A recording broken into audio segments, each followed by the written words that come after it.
Good morning students. पिछले class में हमने कुतुबुद्दीन ऐबक पढ़ा था, जिसे भारत में गुलाम वंश या मामलूक वंश की स्थापना का श्रेय जाता है। इसी क्रम में आज हम इस वंश के दूसरे शासक इल्तुतमिश के बारे में पढ़ेंगे। यूं तो इल्तुतमिश गुलाम वंश का दूसरा शासक था, परंतु सही अर्थों में इन द ट्रू सेंस वह तुर्की सुल्तान का पहला वास्तविक शासक था। रियल फाउंडर के रूप में उसे जाना जाता है। उसके साथ कई उपलब्धियां जुड़ी हैं, उनको हम देखते हैं कि वह ऐसा सुल्तान था जो अपने पूर्वगामी शासक या अपने प्रेडिसीसर के द्वारा नियुक्त न होकर के उसकी मान्यता खलीफा के द्वारा दी गई थी। तो खलीफा का रिकॉग्निशन इस्लामिक वर्ल्ड में सबसे महत्वपूर्ण रिकॉग्निशन माना जाता है। दूसरा, उसको क्रेडिट जाता है कि उसने राज्य को कंसोलिडेट किया था, यानी संगठित किया। जो भारत छोटे छोटे टुकड़ों में बटा हुआ था, उसे वह संगठित राज्य के रूप में, विशेष रूप से उत्तरी भारत को एक विशाल राज्य के रूप में उसने संगठित कर निर्माण किया। तीसरा, उसके साथ जो समस्याएं थी, दिल्ली सल्तनत के दो प्रमुख दावेदार याल्दोज और कुबाचा। याल्दोज गजनी में था और कुबाचा सिंध और मुल्तान के क्षेत्र में। इन दोनों को उसने पराजित करके, मौत के घाट सुला करके वह निर्विरोध रूप से दिल्ली सल्तनत का सुल्तान बना।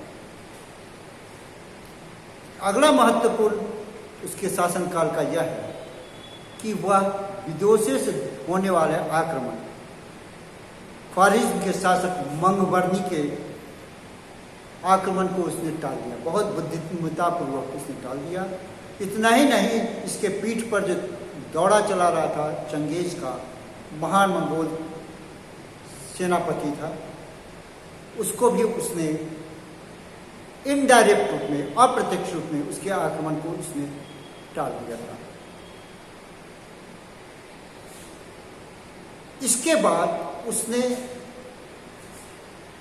एक अनुवांशिक शासन चलाने का प्रयास किया, जो एक तत्कालीन विश्व में एक अभूतपूर्व घटना थी। उसने अपनी पुत्री को शासिका बनाया। उसने घोषणा किया था कि मेरे बनने के बाद उसकी पुत्री दिल्ली सल्तनत की शासक बनेगी। इट वॉज ए इनक्रेडिबल, उस वक्त के लिए एक एक्सपेरिमेंट की दुनिया में एक अद्भुत चीज थी। उसने अपने नाम पर भारत में दिल्ली सल्तनत के सिक्के जारी किए और उस सिक्कों पर इसका नाम खुदा था। ये चांदी और तांबे के सिक्के थे, जिसकी चर्चा हम आगे करेंगे। और अंत में हम देखते हैं कि उसने किस तरह दिल्ली को एक सुंदर नगर बनाया, एक रिस्पेक्टेबल, यानी जिसका प्रभाव दूर दूर तक रहा हो, ऐसे नगर का उसने निर्माण किया, जो कुतुब मीनार के आसपास क्षेत्र उसकी राजधानी। अब आगे हम देखते हैं उसके प्रारंभिक जीवन के बारे में। इल्तुतमिश एक इल्बरी तुर्क था। इसके पिता इलक खान एक ट्राइबल थे, जिसके कई पुत्र थे और कई पत्नियां थी। यह शुरू से ही होनहार रहा था, प्रतिभावान था। यही वजह है कि इसके अन्य भाई इससे काफी जलते थे और इस जलन के कारण उन्होंने इसे बेच दिया। एक मालिक के द्वारा दूसरे मालिक के द्वारा तीसरे मालिक, इस तरह यह बिकता हुआ अंत में यह कुतुबुद्दीन ऐबक के हाथों में आया। उसने इसकी सामर्थ्य को, इसकी क्षमता को, इसके पोटेंशियल को पहचाना और इसे एक अच्छा ओहदा के साथ में अपनी सेना में शामिल कर लिया। 1200 ईस्वी में मोहम्मद गोरी के ग्वालियर आक्रमण के दौरान इसने काफी वीरता दिखाई। यही वजह है कि ग्वालियर का इसे अमीर यानी कि प्रधान बनाया गया। कालांतर में 1205-6 में जब खोखरों ने विद्रोह किया तो उस वक्त मोहम्मद गोरी को काफी मुश्किलों का सामना करना पड़ा था। उसमें अपने मालिक इल्तुतमिश ने अपने मालिक कुतुबुद्दीन के साथ अभूतपूर्व वीरता दिखाई और इसका वीरता और के प्रसन्न होकर के इसके मालिक यानी मोहम्मद गोरी ने अपने गुलाम कुतुबुद्दीन ऐबक को कहा कि इसे मुक्त करो, यानी कि अब इसके गुलामी की जंजीरों को तोड़ दो और यह एक स्वतंत्र व्यक्ति हो जाए। कुतुबुद्दीन ऐबक भी उससे काफी प्रभावित था। यही वजह है कि उसने अपनी एक पुत्री का विवाह इल्तुतमिश के साथ कर दिया और कुतुबुद्दीन ऐबक जब भारतीय क्षेत्रों का जब सुल्तान बना, राजा बना, तो उसने इसे अमीर शिकार बनाया। कालांतर में बरन का प्रशासक बनाया और बहुत जल्दी यह बदायूं का शासक बना।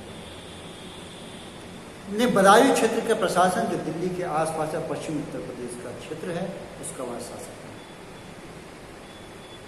कुतुबुद्दीन ऐबक की असामयिक मृत्यु के कारण, घोड़े से गिरने के कारण मृत्यु हो गई, तो उसके पश्चात उसका पुत्र आराम शाह गद्दी पर बैठे, परंतु वह एक योग्य शासक नहीं था। उसके प्रशासन के गुण उसके पास नहीं थे। अतः सामंतों ने, जो विशेष रूप से जो टर्किश ओरिजिन के जो सामंत थे, उन लोगों को लगा ये तो गलत व्यक्ति गद्दी पर बैठ गया है। अतः उसने एक गुट बना करके इल्तुतमिश को शासन के लिए आमंत्रित किया। जब यह गद्दी पर बैठा तो इसके समक्ष कई समस्याएं आ गई। गद्दी इसके लिए कांटों का शेष नहीं था, क्योंकि यह आराम सा लीगल या वैधानिक रूप से गद्दी का दावेदार था। दूसरा, कुतुबी और मुइज़, ये जो टर्किश ओरिजिन के सामंत थे, उनका मानना था कि इल्तुतमिश गुलाम का भी गुलाम था, यानी कि मोहम्मद गोरी का गुलाम कुतुबुद्दीन ऐबक और कुतुबुद्दीन का ऐबक का गुलाम इल्तुतमिश, यानी गुलाम का गुलाम गद्दी पर बैठे और हम उसके द्वारा शासित हो, ऐसा कुतुबी और मुइज़ बर्दाश्त नहीं कर सकते थे। तो ये सबसे बड़ी समस्या थी जो इसके गद्दी के दावेदारी को चैलेंज कर रहे। इसको निपटने के लिए उसने सामंतों का एक दल बनाया, जो चुने हुए टर्किश ओरिजिन के थे, जो प्रभावशाली थे, और इनको दल बना करके 40 लोगों का उसने एक संगठन बनाया, जिसे चहलगानी कहा गया है।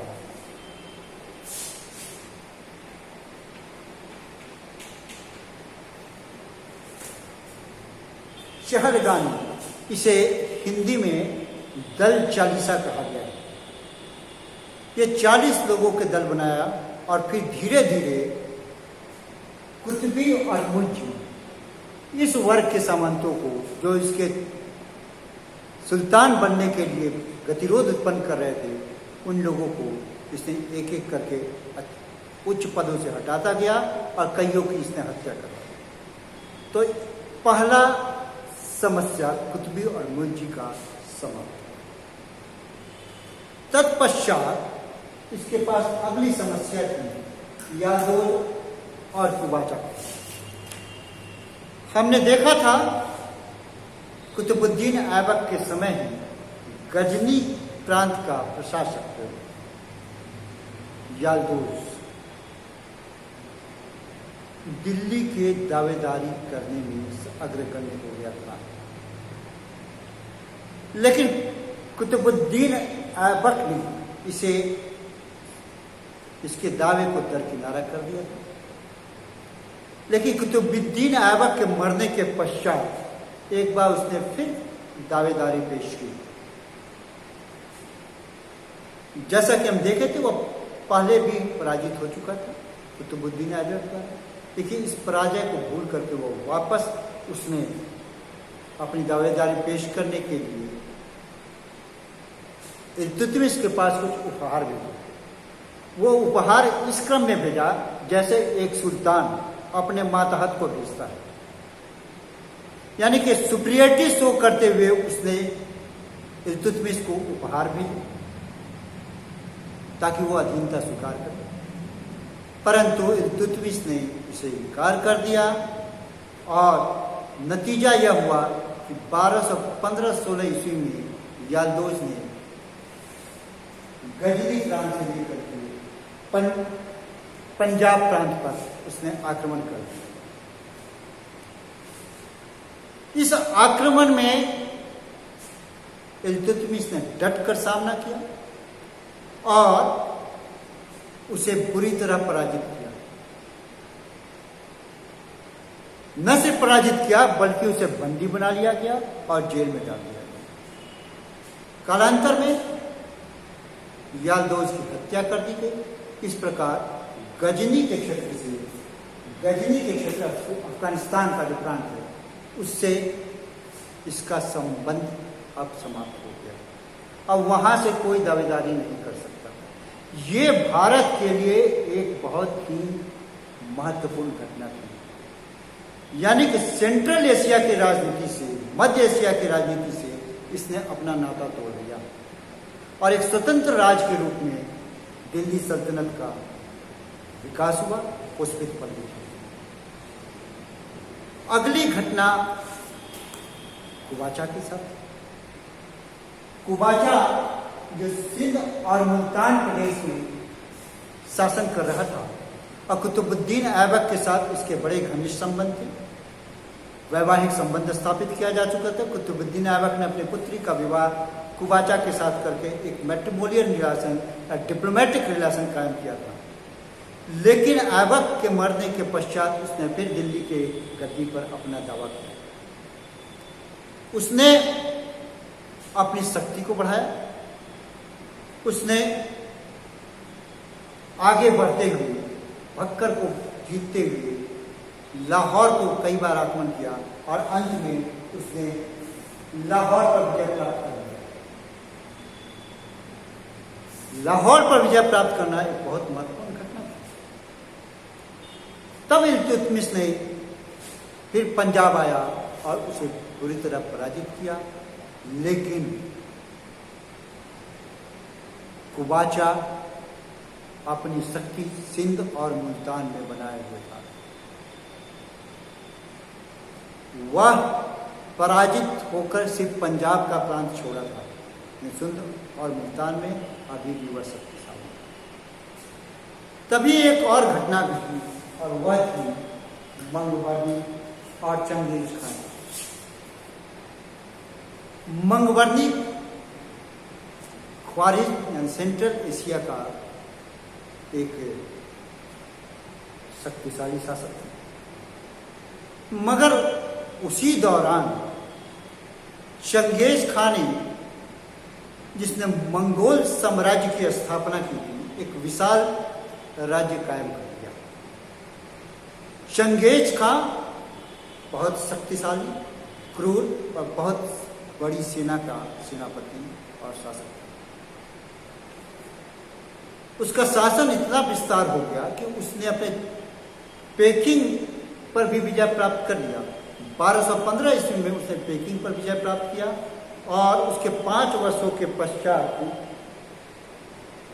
1217 ईस्वी में ट्रांस ओक्सियाना क्षेत्र पर भी उसने अधिकार जमा लिया।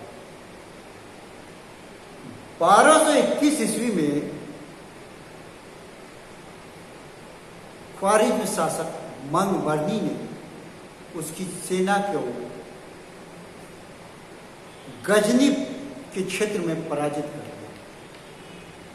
इससे चंगेज खां आग बबूला हो गया और एक विशाल सेना लेकर के मंगवर्णी के पीछे दौड़ पड़ा। मंगवर्णी भयभीत होकर के भारत की ओर आया और सिंधु नदी के तट पर आ पहुंचा। जब वह सिंधु नदी के तट पर पहुंच गया तो उसने भारत में इल्तुतमिश से शरण मांगी और वह शरण किसके विरुद्ध? चंगेज खां के विरुद्ध। इल्तुतमिश जानता था कि वह चंगेज खां के विशाल सेना का प्रतिरोध नहीं कर सकता। अतः उसने डिप्लोमेटिक वे में एक कूटनीति का सहारा लेते हुए उसने मंगवर्णी को कहा कि मैं आपको शरण दे सकता हूं, लेकिन आप ठंडे प्रदेश के हैं, भारत एक गर्म क्षेत्र है, यहाँ की जलवायु आपके अनुकूल नहीं है। The climate of India will not suit you. और उसको उसने सिंधु नदी को पार भी नहीं कर दिया, सिंधु के ऊपरी तरफ का। चंगेज खां जो उसका पीछा कर रहा था, उसने एक न्यूट्रल रूप देख करके और इनडायरेक्ट रूप में और परोक्ष रूप में इल्तुतमिश का उसने इसे मदद मांगा कि उसने उसके दुश्मन को मदद नहीं किया। ये उसके लिए बहुत बड़ी मदद थी और चंगेज खां ने इसका सम्मान किया और उसने भारत पर आक्रमण नहीं किया। इस प्रकार उसने दिल्ली को उसने अपना बचाया, दिल्ली सल्तनत को बचाया। अब वह कुबाचा की ओर एक बार फिर से कुबाचा सिंध और मुल्तान में शासन कर रहा था और भक्कड़ के मजबूत किले पर अपना अधिकार जमाए हुए था। जिस दौरान मंगवर्णी भारत में रहा, 1224 ईस्वी तक भारत की सीमा पर, भारत के उत्तर पश्चिम सीमा पर, उस दौरान उसने कुबाचा की सेना पर कई बार आक्रमण करके उसकी सेना की शक्ति को तोड़ दिया। लेकिन उसके लौटते ही, मंगवर्णी के लौटते ही उसने अपना रुख कुबाचा के विरुद्ध किया। लेकिन वह तब तक आक्रमण नहीं किया जब तक कि चंगेज खां की मृत्यु नहीं हो गई, यानी कि 1227 ईस्वी तक। जब चंगेज खां की मृत्यु हो गई, वह आश्वस्त हो गया कि मंगवर्णी वापस नहीं आएगा और वो सेंट्रल एशिया में रहेगा। तब उसने कुबाचा के विरुद्ध आक्रमण किया और भक्कड़ के दुर्ग को घेर करके विजय पाया। कुबाचा सिंधु नदी में कूद पड़ा और नदी को पार करने लगा, मगर इल्तुतमिश की सेना ने उसे घेर करके बीच नदी में ही उसे डुबो दिया और इस प्रकार कुबाचा की मृत्यु हो गई। तो उसके दो प्रबल दावेदार जो दिल्ली सल्तनत की दाया करते, जो दो प्रबल विरोधी अब इस दुनिया में नहीं थे। यालदोज की पहली मृत्यु हो गई थी, उसे बंदी बना के मार दिया गया था और कुबाचा को दोबारा पर मार दिया गया। अब दिल्ली सल्तनत का विस्तार बढ़कर के मकरान तट पर पहुंच गया, अरब सागर के तट पर पहुंच गया। अगली समस्या बंगाल की थी। बंगाल में हेमासुद्दीन अवाज ने अपनी स्वतंत्रता घोषित कर दी। बंगाल में हेमासुद्दीन अवाज स्वतंत्रता घोषित कर दिया गया। अतः उसने आक्रमण के लिए एक सेना भी, वह पराजित हुआ और उसने अधीनता स्वीकारी। लेकिन जो ही सेना वापस दिल्ली आई, उसने फिर अपनी स्वतंत्रता घोषित कर दी और एक स्वतंत्र राजा के रूप में शासन करने लगा।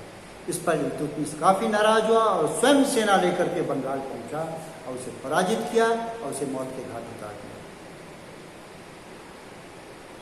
चूंकि उसने हेमासुद्दीन निजाज ने बंगाल, बिहार और असम तक का क्षेत्र पर अधिकार जमा लिया था, कामरूप तक का, यहाँ तक कि उड़ीसा के क्षेत्र में भी अब उन तमाम क्षेत्रों पर इसका अधिकार हो गया और अपने बड़े पुत्र नसीरुद्दीन महमूद को बंगाल का प्रशासक नियुक्त किया। अगला कदम वह राजपूताना के विरुद्ध था। राजपूत शासक स्वतंत्र हो गए थे, तो इन राजपूत शासकों को एक बार पुनः अपने मातहत लाने के लिए उसने कई आक्रमण किए। उसने ये राजपूत शासक उत्तर प्रदेश, विशेष रूप से पश्चिमी उत्तर प्रदेश, मध्य प्रदेश और राजस्थान के क्षेत्रों में